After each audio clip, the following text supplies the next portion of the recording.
Good morning student. आज हम लोग यहाँ पर क्लासिफिकेशंस ऑफ बेसिस को स्टडी करेंगे। लास्ट वीडियो में आपको क्लासिफिकेशन ऑफ एसिड और एसिड की प्रॉपर्टीज के बारे में बताया जा चुका है। तो आज हम लोग यहाँ पे बेस का पहले क्लासिफिकेशन देखेंगे, उसके बाद हम लोग उसकी प्रॉपर्टीज को पढ़ेंगे। तो फर्स्ट हम लोग यहाँ पे क्लासिफिकेशन ऑफ बेसिस जो है उसकी हेडिंग डाल लेते हैं, classification of basis.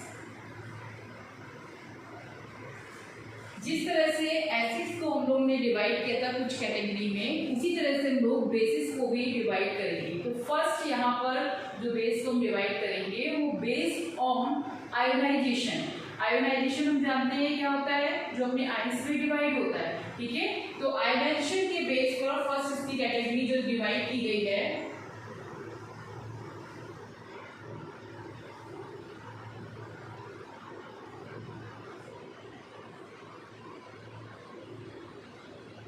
based on ionization।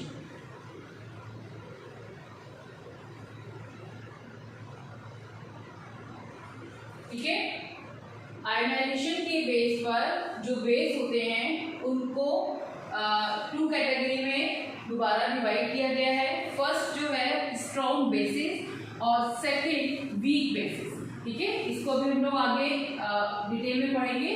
First हम लोग कैटेगरी डिवाइड कर लेते हैं कि किस किस बेस पर पहले तो बेस को डिवाइड किया गया है। तो पहला आपका बेस्ड ऑन आयोनाइजेशन है। सेकंड जो है देयर एसिडिटी, वहां पर एसिड जो था वहां बेसिसिटी के बेस पर उसको डिवाइड किया गया था और यहाँ पे इसकी एसिडिटी के बेस पर डिवाइड किया है। तो सेकंड जो हो जाएगा इसका बेस्ड ऑन देयर एसिड। ठीक है, थर्ड इसका based on the concentration.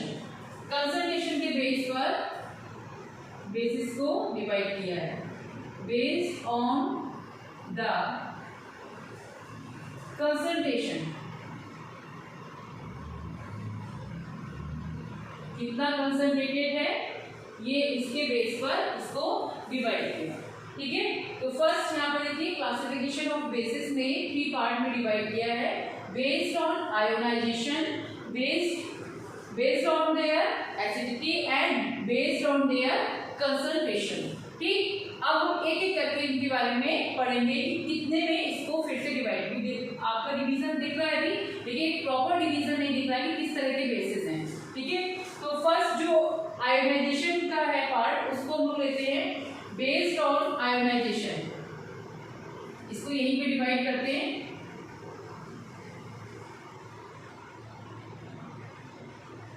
Two parts में है, एक स्ट्रॉन्ग बेस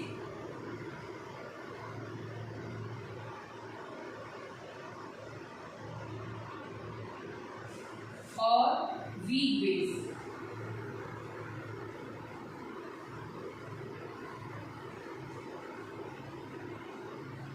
ठीक है, स्ट्रॉन्ग बेस क्या होते हैं? स्ट्रॉन्ग बेस बच्चों होते हैं जिसमें जो बेस कंप्लीटली आयोनाइज्ड हो जाते हैं। ठीक है, जिनको अगर हम लोग आयोनाइज करते हैं, अब उसके आयंस में डिवाइड करते हैं तो वो कंप्लीटली आयोनाइज्ड हो जाते हैं। लेकिन वीक बेसिस जो होते हैं वो कंप्लीटली आयोनाइज्ड नहीं होते हैं, वो पार्शियली आयोनाइज्ड होते हैं। ठीक है, तो हम लोग यहाँ पर इसको एक डिफाइन फॉर्म इसको डिफाइन कर सकते हैं, दीज आर। क्योंकि स्ट्रॉन्ग बेस कभी भी पूछ लिया जाता है तो आपको आना चाहिए, these are the base which ionize completely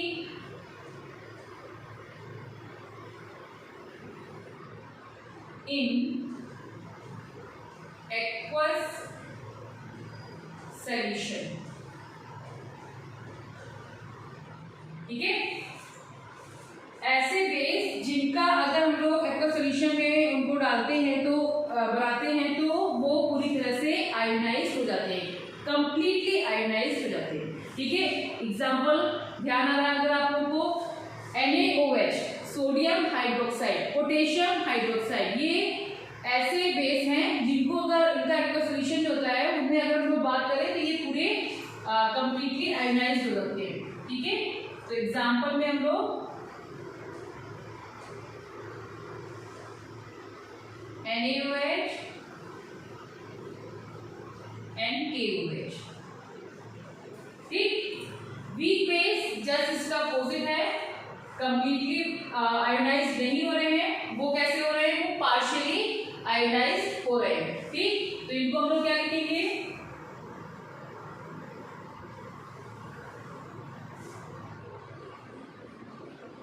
these are the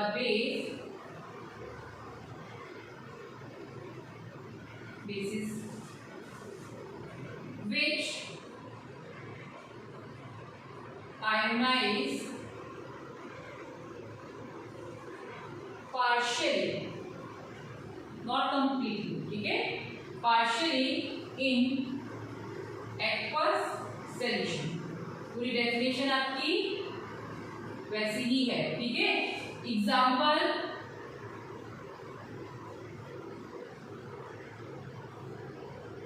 example में यहाँ पर एक तो आपका कैल्शियम हाइड्रोक्साइड आ जाएगा और अमोनियम हाइड्रोक्साइड, ये दोनों ही कंप्लीटली आयोनाइज नहीं होते, पार्शियली आयोनाइज होते हैं। तो हम लोग यहाँ पर NH4OH और CaOH का होल ट्वाइस, ये एग्जाम्पल।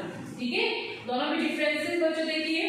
स्ट्रॉन्ग बेस जो है वो completely, these are the bases which ionize completely in aqueous solution। ठीक है, और यहाँ पर partially in aqueous solution, ये इंपॉर्टेंट पॉइंट है। ये डेफिनेशन आपको इसलिए लिखा है कि ताकि आपको ये याद रहे, हालांकि नोट्स में आपको मिलेंगे, फिर भी अपने पॉइंट्स आप जब अपने एक नोट्स बनाए तो उसमें आप अपना ये लिख दें और उसमें अंडरलाइन करके, ताकि आपको समझ में आ सके। जो जो पॉइंट जो होते हैं वो इम्पोर्टेंट हो, उनको आप अंडरलाइन हमेशा करते रहिए, जिससे क्या होता है कि जब हम एग्जाम में पढ़ते हैं, ठीक है, तो हम केवल पूरा जो नोट्स होता है उसमें से जो मेन पॉइंट्स होता है जिसको हमने पहले उसको सर के लिए अंडरलाइन कर चुके होते हैं, तो वो चीज़ हम उस पर फोकस ज़्यादा अच्छे से जाता है और बहुत इंपॉर्टेंट होगा, तभी आपने उसको सर्किल और अंडरलाइन किया होगा। ठीक है, तो थोड़ा सा इन नोट्स में भी ध्यान रखिए कि कहाँ पे हमें किस तरह से पढ़ना है। ठीक, नेक्स्ट आपका बेस्ड ऑन देयर एसिड, तो वहां पर हम लोग अगर एसिड में बात करते हैं तो वहां पर भी हमारा उसमें कैटेगरी डिवाइड की गई थी, मोनो, डाई और ट्राई। सेम यहाँ पर भी जो बेस्ड ऑन देयर एसिडिटी है उसके अकॉर्डिंग वहां पर 3 पार्ट्स में उसको डिवाइड किया गया है बेसिस को। तो उसमें पहला है mono acidic base, second di acidic base और थर्ड आपका tri acidic base. Mono acidic जिसमें एक हाइड्रोक्साइड आयन जो है जब उसमें वाटर में आप डिसॉल्व कर रहे हैं किसी भी बेस को, कोई भी आपने बेस ले लिया है और जो बेस है वो उसको आप आयनाइज हो रहा है, उसमें हाइड्रोक्साइड आयन जो है वो एक निकल रहा है। ठीक है, तो हम उसको बोलेंगे कि वो मोनो एसिडिक बेस है। ठीक है, अगर 2 है तो वो डाई एसिडिक बेस हो जाएगा, 3 है तो वो ट्राई एसिडिक बेस हो जाएगा। ठीक है, तीनों की कैटेगरी अलग अलग है। जैसे वहां पर हाइड्रोजन था, एक हाइड्रोजन निकल रहा था, जैसे HCl था तो 1 हाइड्रोजन जो था वो आयनाइज फॉर्म में हो रहा था। इसी तरह से यहाँ पर 1 हाइड्रोक्साइड आएगा, क्योंकि एसिड में हाइड्रोजन रिलीज हो रहा है और बेस में हाइड्रोक्साइड आयन होता है। ठीक है, तो इसके बेस पे अगर हम लोग देखें, इसको आप लोगों ने लिख लिया होगा, बेस्ड ऑन देयर एसिड,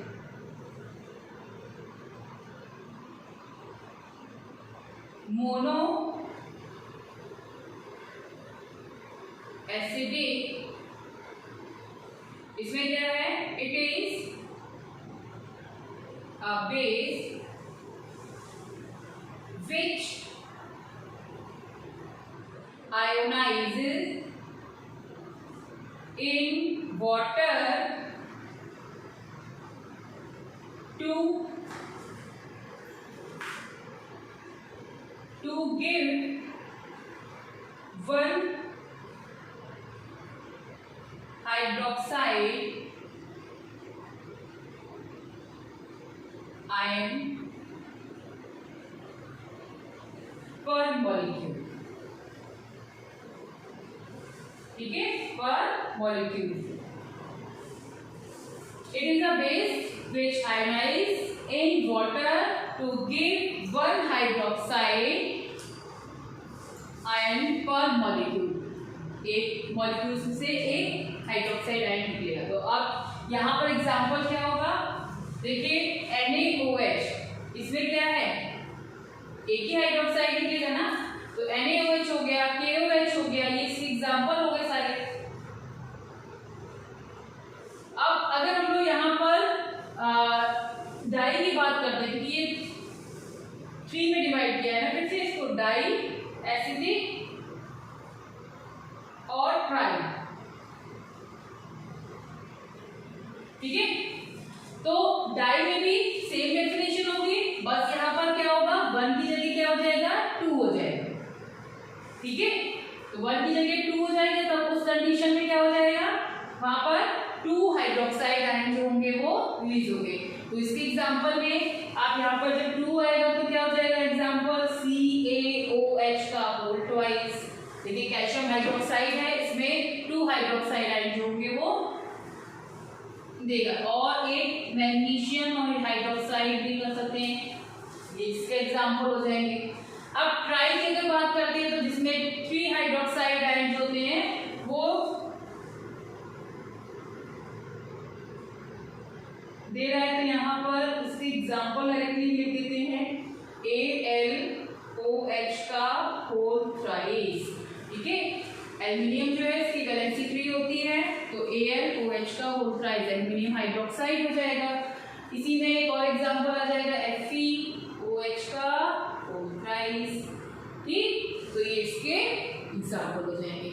उसके एग्जांपल जैसे FeOH का होल थ्राइस है, किस तरह का है, ट्राई एसिडिक है, ठीक है, पूछा जा सकता है. बेस्ड ऑन द कंसंट्रेशन, तो कंसंट्रेशन के बेस पर इसको हमने फिर से 2 पार्ट्स में डिवाइड किया है. एक तो आपका कंसंट्रेटेड बेस आ जाएगा, ठीक है, यानी कंसंट्रेटेड एल्कलाइन बेस फॉर्म में आ जाएगा, और सेकंड जो हो जाएगा वो डाइल्यूटेड एल्कलाइन हो जाएगा, ठीक है. कंसंट्रेटेड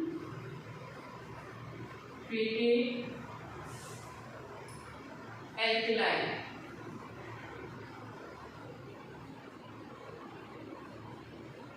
और डाइल्यूटेड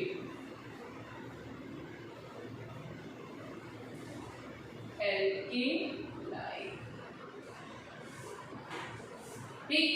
अब देखिए फर्स्ट यहाँ पर एक पॉइंट आप समझ लीजिए कि एल्कलाइन होता क्या है. जब हम किसी भी बेस को वाटर में डिसॉल्व करते हैं, ठीक है, जब किसी बेस का, अगर कोई बेस है जो कि वाटर में डिसॉल्व हो रहा है ना, तो उसको हम बोलते हैं एल्कलाइन, ठीक. यानी कहने का मतलब है कि ऑल एल्कलाइज आर बेसिस, सारे जो एल्कलाई होते हैं वो बेस होते हैं, क्योंकि बेस को हमने डिसॉल्व किया तो क्या है, वाटर में डिसॉल्व कर रहे हैं तो एल्कलाई है, ठीक है. तो इस तरह से हम लोग कह सकते हैं कि जितने भी एल्कलाई होते हैं वो सारे बेसिस होते हैं, लेकिन जितने बेस होते हैं वो सारे एल्कलाई नहीं होते, ठीक है. इसको हम लोग थोड़ा समझ लेते हैं.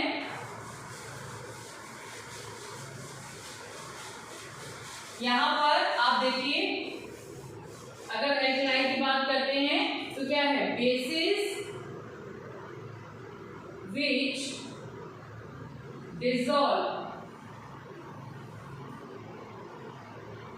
dissolve in water are called alkali, ठीक. एल्कलाई तो समझ में आया ना क्या हुआ. अब यहाँ पर ये 2 पार्ट्स में डिवाइड है, इसके आगे हम बताएंगे. 2 पार्ट में डिवाइड है, तो कंसंट्रेटेड एल्कलाई और एक डाइल्यूटेड, जो किस पे डिपेंड कर रहा है, कंसंट्रेटेड हाई परसेंटेज ठीक है, हाई परसेंटेज ऑफ एल्कलाई, कितना, अगर इसमें ज्यादा एल्कलाई है तो वो कंसंट्रेटेड होगा, और अगर कम है तो वो डाइल्यूटेड होगा, जैसे एसिड में था।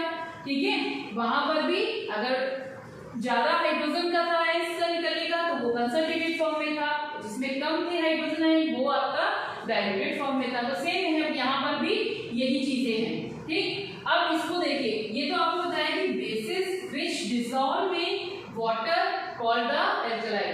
अगर हम किसी बेस को, मान लिया ये एक ए बेस है और इसको हम लोग वाटर में डिसॉल्व कर रहे हैं, ठीक है, ये बेस है और इसको हमने वाटर में डिसॉल्व किया, डिसॉल्व हो गया तो क्या इसको हम लोग क्या बोलेंगे, एल्कलाई।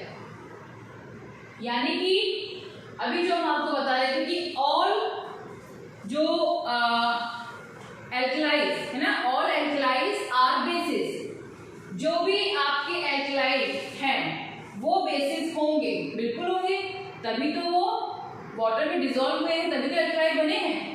लेकिन ये जरूरी नहीं है कि सारे बेस जो है वो वाटर में डिसॉल्व हो जाए, यानी कुछ ऐसे हैं पार्ट जो कि नहीं डिसॉल्व होंगे, तो वो क्या होंगे, वो उसमें हम लोग बोलेंगे कि वो सारे जो बेसिस होते हैं वो एल्कलाइड नहीं होंगे।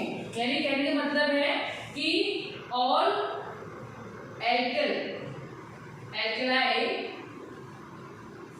Are bases, okay, but